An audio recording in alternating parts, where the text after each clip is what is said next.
Hi, I'm Daniel Schroeder, and I'm here today to give you an overview of the Sports Information issue of the West Tigers membership.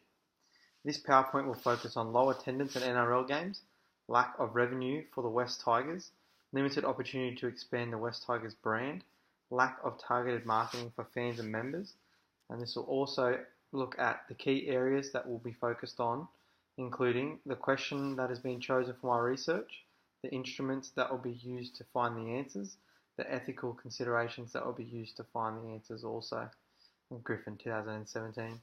This presentation is going to focus on the West Tigers membership and the reasons why people buy memberships.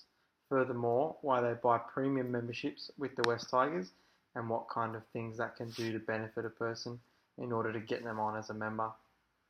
My research question is what are West Tigers members' views on membership and more specifically premium memberships, and looking at why they purchase membership and premium memberships as well. A description of the instrument or instruments. One of these is surveys.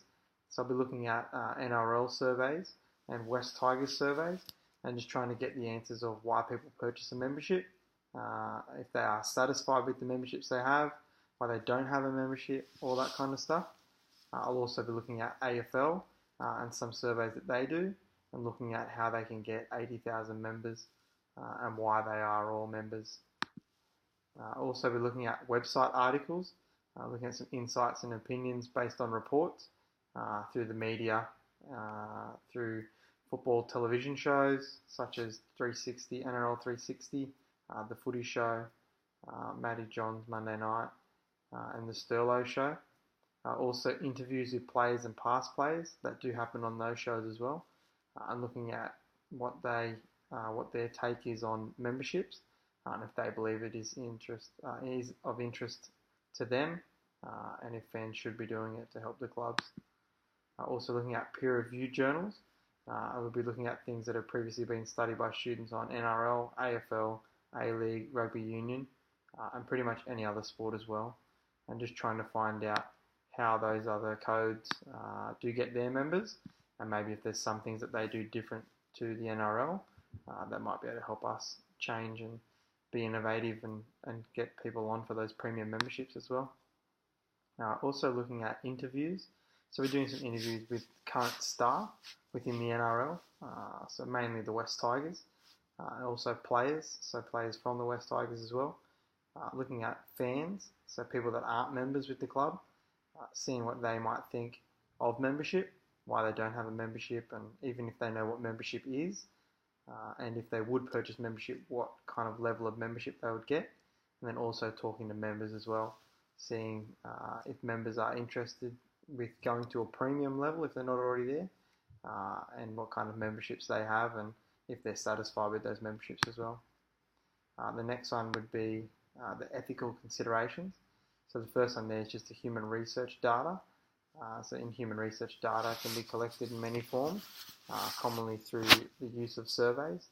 Less common but still regularly used also is one-on-one interviews, so I'll be using both of those. It can also be done with focus groups. They're a good way to get data collection that is very common in political research. You also find that results of focus group research published in newspapers too. So you'll find a lot of that stuff in the Daily Telegraph and the Sun Herald and things like that nowadays too. The next one is the principles of research, and this would be the research of merit. So just justified through potential benefit of what you could get out of that research.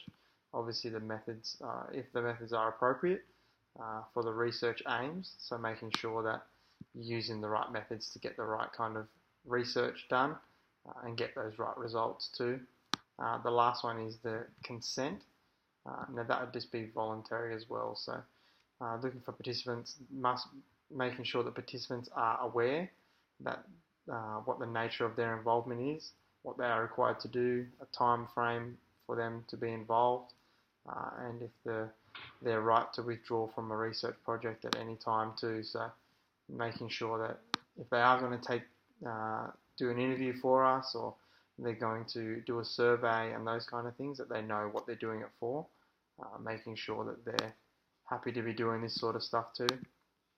In conclusion, this report has given me knowledge on membership, on membership just in general, and premium memberships as well in all different kind of sports. An understanding of how membership works, what membership actually is as well.